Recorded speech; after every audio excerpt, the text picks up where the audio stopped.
boys and girls, it's Ms.E here, and we are going to do our demonstration.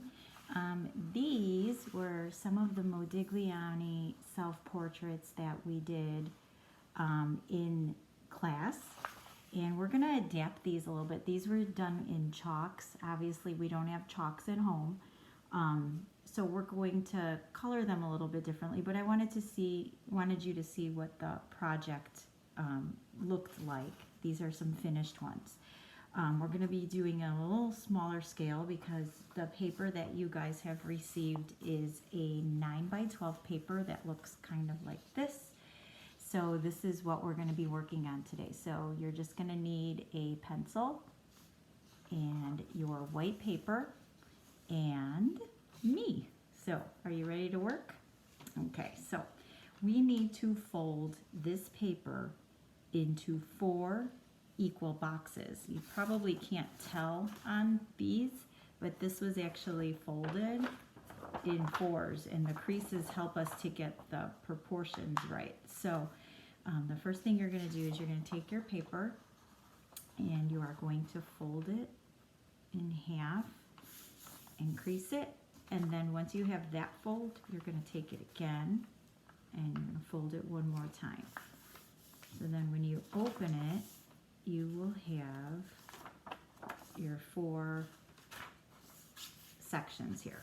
Okay, so there is a printout that you can pull up on your screen and follow along with, or you can just follow along with me right now. We're going to start by drawing the head first. Now, the head, as you know, Modigliani did these sort of long ovals, so this is the fun thing about this, is it doesn't have to look realistic. So for you guys that are always really hard on yourself, don't be for this one. The more alien and strange it looks, the more you got it right. So the chin is going to come to that center line. So here's my center fold. So we've got 3 lines that we made. So this chin's going to come here, and I want the head to be in the center, and you're going to sketch and always draw as light as you can until you have it right.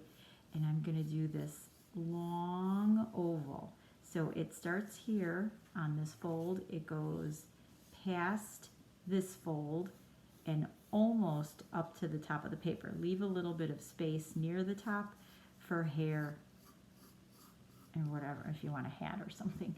All right, so there's my oval face. Then the next thing we're going to do is we're going to put the neck in. Now remember, he has those really long necks in the picture. So this is going to look strange, but it's supposed to. So the neck is going to come from the bottom of the chin, and your neck has a natural curve to it. So we're doing giraffe necks right now. So it's going to come down, and right now it's going to look like a paddle, but I promise you, it's not going to be strange. Promise. Well, it is going to be strange, but that's what makes this cool. All right, so then the bottom section, so I put it from this fold to this fold, then the bottom section is from this fold going the opposite way. Now we're making our shoulders, and those are just curves that come down like that. So this is the main shape of your self-portrait. That's the starting point. And now we can start adding in the features. So along this crease here is where your eyes are going to go.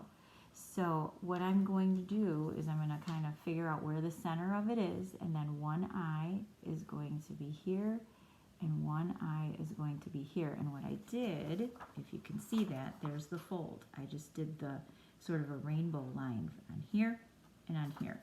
And then I'm going to do the bottom part and connect them together. So they should look like little footballs. And then you can, as far as the nose goes, all we want to do is one long line, and it's going to come down. Remember, it has that really long sort of twisted nose. So the nose is sort of a curved line. It comes down, and then it's just going to be sort of an L shape.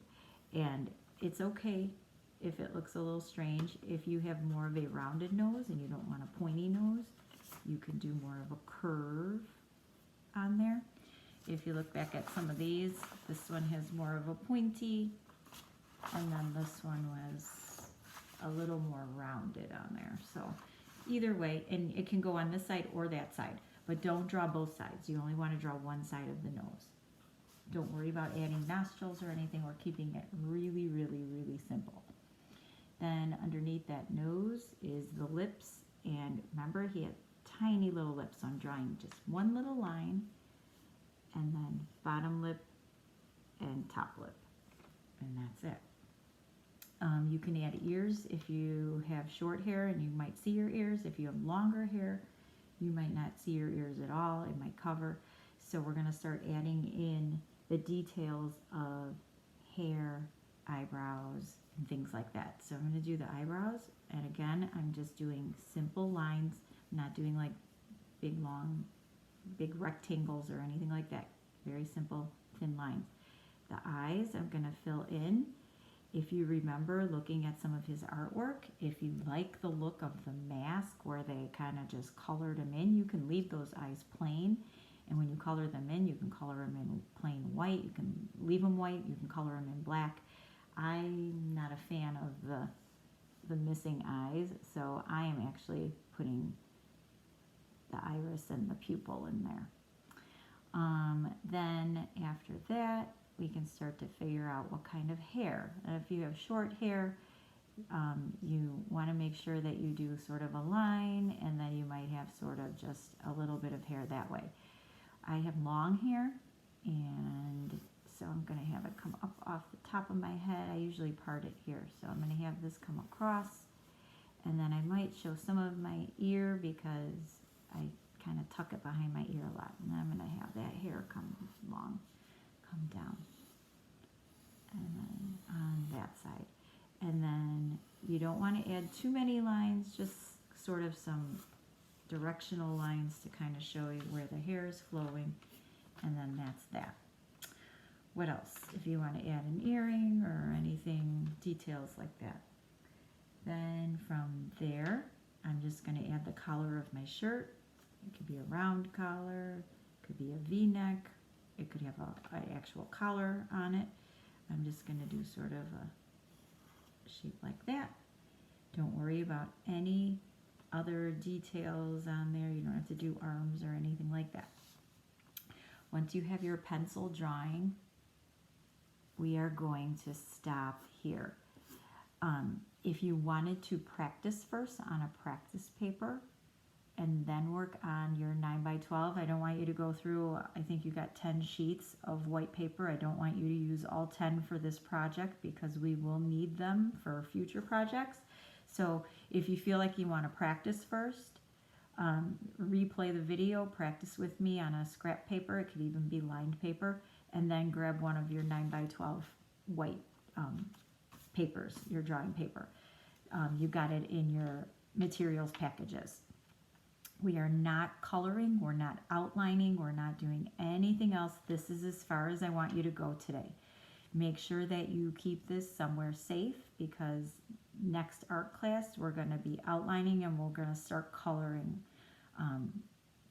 If you have any questions, please let me know. You can direct message me through Google Classroom. You can email me.